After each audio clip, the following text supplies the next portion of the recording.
this is optibotimus coming at you with another video review. And today, we're going to be taking a look at the new Transformers Dark of the Moon Deluxe class, Nitro Bumblebee. Now this Bumblebee is something completely different than what we've gotten from previous movie Bumblebees. Not only does he transform different, but the Camaro is completely different looking, sporting a very similar look to the weaponized versions that we saw for Top Spin, Roadbuster, the Wreckers in the movies. Bumblebee has that very similar look going for him right now. Whereas a lot of people have actually noticed, it's very similar to the Stealth Force toys that we've got, where you can push a button and then it will go from normal looking to this kind of weaponized look. And I gotta say, I'm actually fairly impressed with the overall look of the vehicle mode for this Bumblebee. I love the teched out look on this guy. All the way from the roof panels to these kind of cool little electrical wires or whatever going through the windshields. To the I really like the way that the texture on the hood here looks. Flipping around here on the side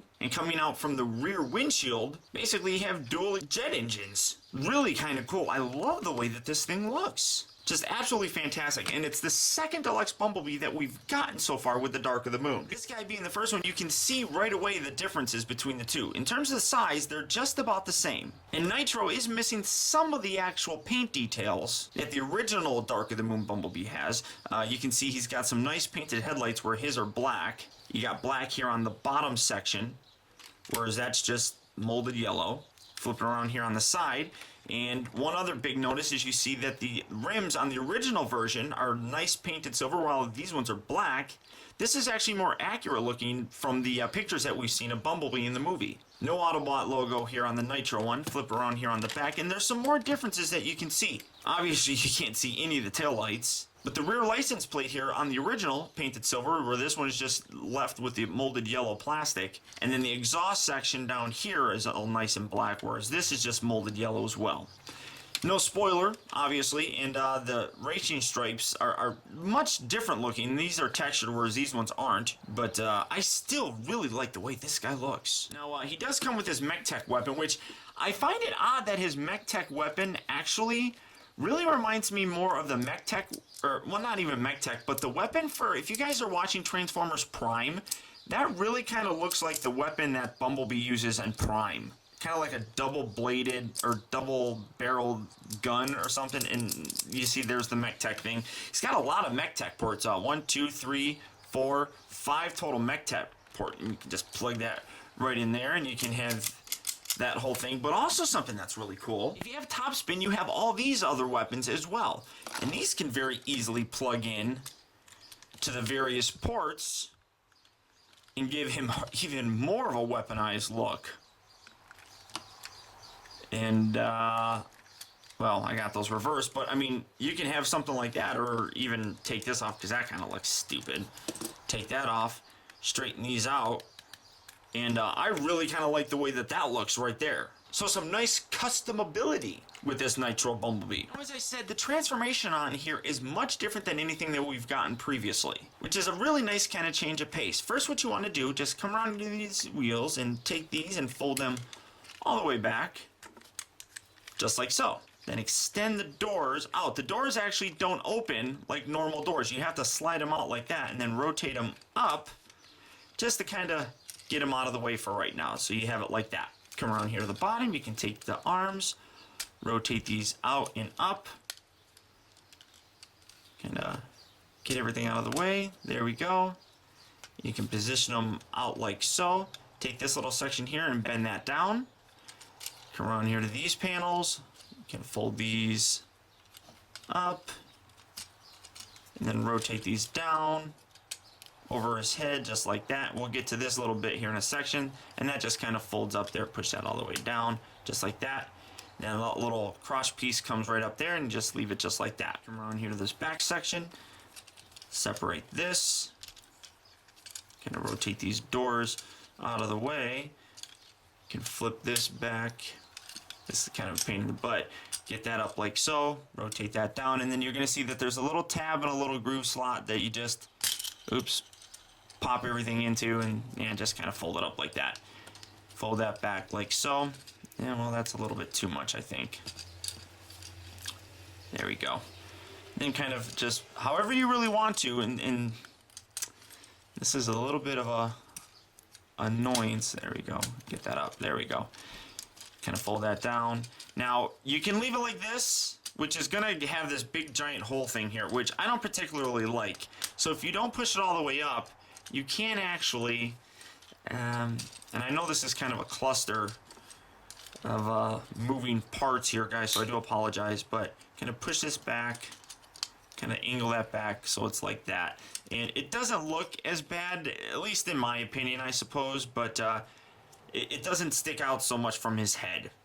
Come around here to this section, rotate these bits off to the side, kind of rotate that down, fold these little bits down, fold this up like that, and then you can take this leg, slide it down, and then rotate this bit out, then rotate the foot down over the wheel, and then you have his leg, and then you can rotate that around just like that.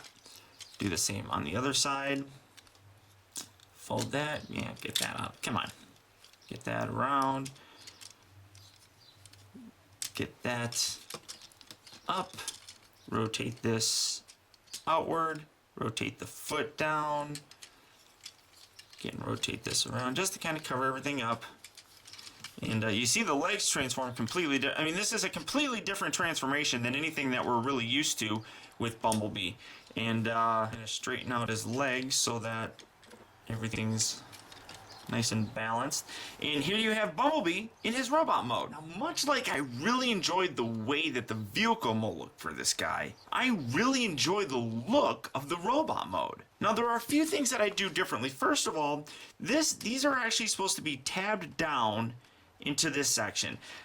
In doing so, though, it really kind of makes him look like he's got a sunken head, and I don't really like that, mostly because of this angled section like that. I keep it down like so, which still kind of covers it up, but it doesn't make him look like his head is so sunken into his chest. I think that makes it look a whole lot better in my opinion. But the biggest, hugest thing that I cannot stand are his arms. Now, I like it when I'm able to display my figures with the elbows pointing out like this, where you can bend them just like that. But because he has no articulation in his wrist, his hands are like perpetually like this. Hey, come here. I hate that. I hate when you have to angle these in. That's not a natural look. When your arms are down to the side, the elbow should be facing like this. And I really dislike how they got away from the rotated wrist here in favor of this design. I don't like it at all. I think it's terrible. His head is on this little ball joint, which, you know, is all articulated. His arms at the shoulder, the elbow, all that fantastic stuff. Nothing at the waist, back and forth at the hip, and he bends at the knee. He's got a little bit of pivot here in the foot, not too much, but you get some nice posability. I really do like the way that this guy looks. I think it's a very nice representation of Bumblebee in terms of how he might look in robot form when he's all, you know, teched out and, you know, weaponized and stuff. It doesn't look bad, just the arms really throw it off for me. Now again, his mech tech weapon can plug onto either one of his hands. They have mech tech ports here on the side. And like I said, this just really kind of reminds me of the Prime version of Bumblebee. That's how his gun looks in the new Transformers Prime series. Kind of weird. I wonder if they're gonna have something similar to that. So you got the mech tech ports there, and then you actually have the one up here on his head area, which is kind of dumb. You can plug it in there, I suppose, but whatever. I'm not gonna waste my time. People have complained about how the doors are. They don't bug me too terribly much. But I could see where people would get a little annoyed with them because you kind of have them like that, or it's personal preference, I suppose. But I mean, I think it's an overall decent looking figure. I really, honestly do. It's really grown on me. I never really actually thought I was gonna like it, especially since I saw all the pictures with them like that. And like I said, this is the proper way to transform them. But with the shoulder pads up like that, it just kind of really deters to it. If you angle it down and just keep it like that, it just makes it look so much better, and it's very simple. I just think it's a really nice looking figure for Bumblebee. Now to transform him back, again, he's pretty simple. Just kind of get everything out of the way. Come around down here first to the feet. Position these outward. Kind of lift these up. Rotate these around and rotate the, well, you don't need to rotate around, but rotate those in just like so. Kind of get them out of the way. Rotate that down. And then rotate this section so that lines up just like that. Do the same on the other side. Get that out of the way. Rotate that up and down. I really feel like eating Chili's tonight. I think I'm going to tell my girlfriend that we're going to go to Chili's for dinner. Random, sorry. So rotate that around. That'll kind of peg together. And then you can have these little guys kind of peg together just like so. I don't know what I'm thinking. I'm weird. Rotate this bit out and pull this little section out like that. Rotate this, fold this section down, and you can accordion this down and you can line that up. Rotate these wheels around so they're kind of out of the way. Rotate this torso bit up and around. Angle these little pieces back. Just like that. Rotate this section up. That'll kind of peg into place. Rotate these down. Fold these up underneath here. Just like that. I don't know why I thought of Chili's, actually. Bring that back down. Kind of tuck that in there just like that. Rotate these doors around. Push them in. Rotate these wheels out, and these are going to tab right up in here. Do that on this side as well. Put that in, give everything a nice little squeeze, close everything off, and here you have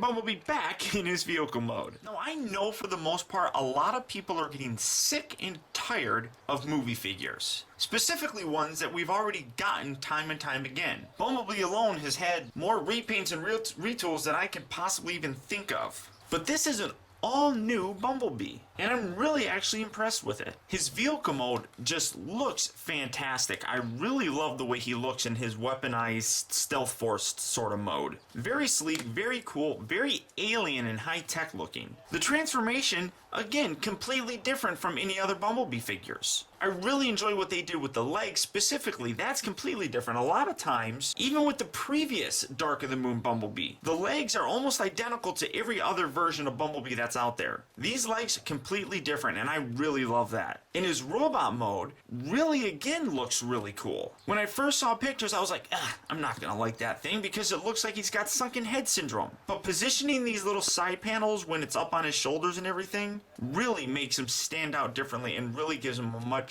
better look. Without a shadow of a doubt, I can highly recommend this figure to you guys, and I really think that a lot of people are going to like him despite not liking many Bumblebee figures. So as I said, I do highly recommend picking this guy up. Give him a try. So until next time guys, this has been Optibotimus. I'll talk to you later.